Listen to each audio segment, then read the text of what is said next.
Hello everyone and welcome back to a new video on my channel. In this video I would like to talk about using calibration frames for astrophotography. So in this video I would like to focus on dark frames. So when planning to do deep sky astrophotography, I always recommend to capture calibration frames. So I always recommend to capture flat frames, bias frames, dark frames and the light frames, so the actual images of your objects. And after using these calibration frames for multiple years now, I've now asked myself how much of a difference there is between using calibration frames and not using calibration frames. So in this video I would like to focus on these dark frames. So first of all I would like to start by talking about why you really need to use calibration frames, especially when using these DSLR cameras. So first of all, we use calibration frames in order to reduce noise in our final results. And noise is something that we have to deal with in astrophotography. And the idea behind collecting a lot of exposure time is to improve the signal to noise ratio, which means we plan to reduce noise in our final results. And on the other side, we plan to bring more signal into our images, which means we plan to capture more details in our structures. So we plan to improve the signal to noise ratio. And that means that we have to reduce noise in our final results. So on the one hand, we can achieve that by collecting a longer exposure time, and on the other side, using these calibration frames will help us, especially these dark frames. Therefore, it's very important to use dark frames in astrophotography. So especially when using these DSLR cameras, it's very important. These dedicated cooled astrophotography cameras for sure also have noise, but they do have less noise compared to these DSLR cameras. That's why it's very important to use calibration frames, especially dark frames, when planning to use a DSLR camera. So for this test, I've decided to use images I've captured this summer because there the temperatures are the highest, and therefore we will have more noise in our results, which means it will be easier for us to see a difference between both images. So I've stacked now all of these images. So on the one hand, I've stacked the light frames. So I combined the light frames with bias and flat frames. And for the other stack, I combined the light frames with bias frames, flat frames, and in this case, dark frames. So for one stack, I use dark frames, and for the other one, not. And now I do have these two stacks, and now I would like to compare them later on in this video in order to show you how much of difference it actually makes to use these dark frames. So first of all, this is the image I've captured. So this is the final processed image that I've captured a few months ago, and in this case I've used the dark frames. But I was not sure how I processed the image, therefore I decided to stack all the images once again, one time with the dark frames, and for the other one I haven't used these dark frames. Therefore I combined all of these images once again in order to process both images the exact same way in order to be able to compare both images. But first of all, I would like to share the equipment with you that I've used for this test. So for capturing the images you will see in a few minutes, I've used this deep sky astrophotography setup. So the basis of this entire astrophotography setup is the HDQ5 Pro Go-To mount. It's a very reliable mount and I really like using that one for deep sky astrophotography.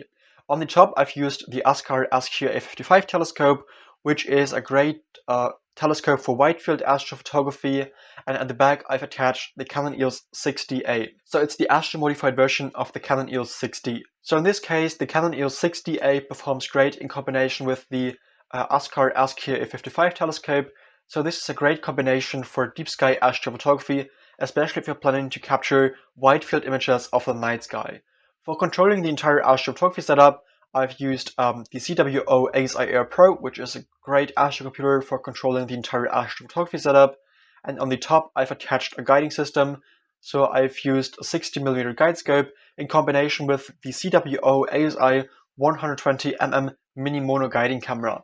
So this is the equipment I've used, and now I would like to go over to the images I've captured.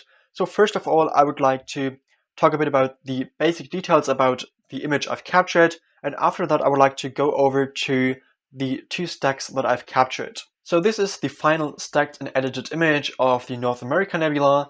So in this case we do have a total exposure time of 3 hours and a single exposure time of 3 minutes. So when zooming in you can already see that there's a bit of noise. So for this stack I haven't used these dark frames, so only bias and flat frames. And when zooming in, you can already see that there is a bit of noise, but still, I guess the camera performs quite good even at these high temperatures. So quite happy with this image, and it looks definitely quite good. Now I would like to go over to the second image in order to show you that both images do look the exact same way. So I've processed both images the exact same way. And this is now the image with these dark frames. Once again, you can see the image looks quite the same. And when zooming in, you can see that noise is still noticeable, I guess. But now I would like to compare both images side by side in order to show you a difference between both images, because I guess the difference is only visible when zooming into the image. That's very important, definitely. So now I would like to share the side-by-side comparison with you. So here we go. So right now you can see a side-by-side comparison of both images. So these are now two stacked images.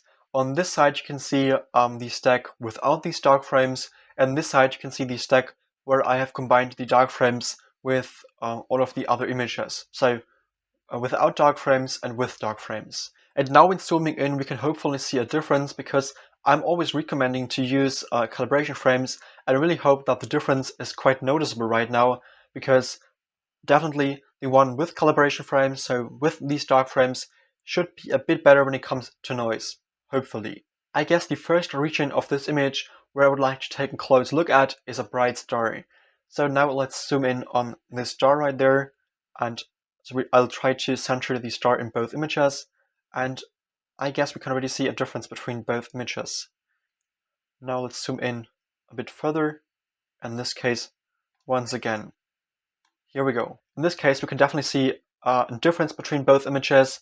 Unfortunately, not as clear as I thought.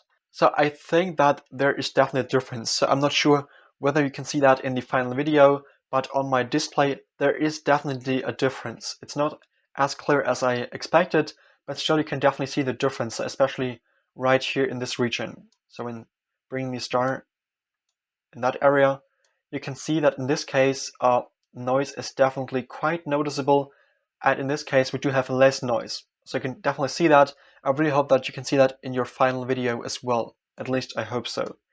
Now I would like to switch to the nebula itself, because I really hope that I can see the difference there a bit better. So now let's zoom in on the nebula itself.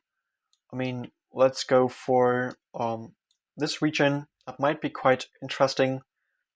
So now let's zoom to this region in this image too.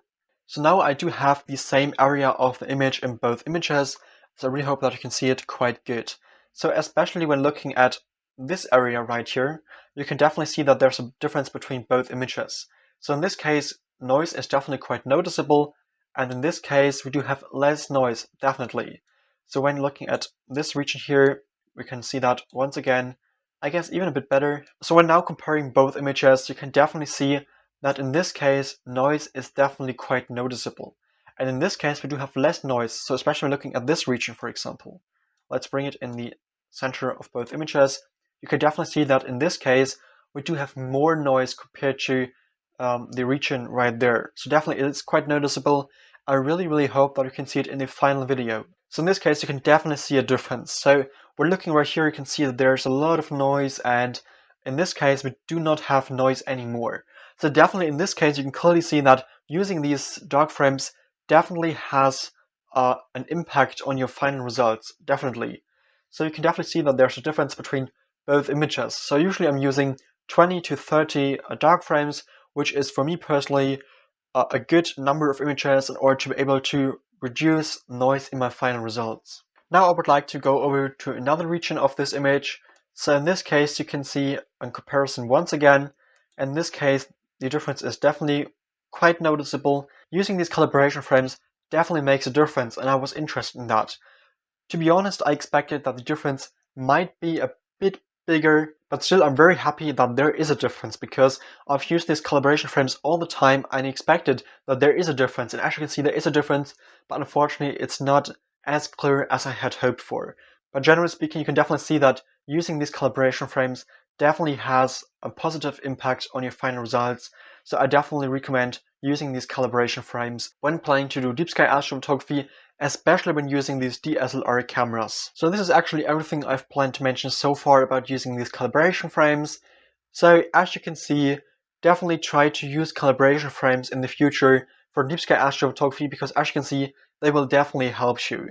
And especially in summer when the temperatures are relatively high, these DSLR cameras do have a lot of noise, and there it can be very helpful using these calibration frames. If you have any further questions about using these calibration frames, or just in case you have any general questions, definitely feel free to ask me down below in the comments and I will definitely help you. If you would like to further support me, you can now become a member of my channel. So that would really support me. So if this video was interesting and helpful to you, I would really appreciate a like and a subscription. Otherwise, thank you so much for watching, and until next time, clear skies, Felix.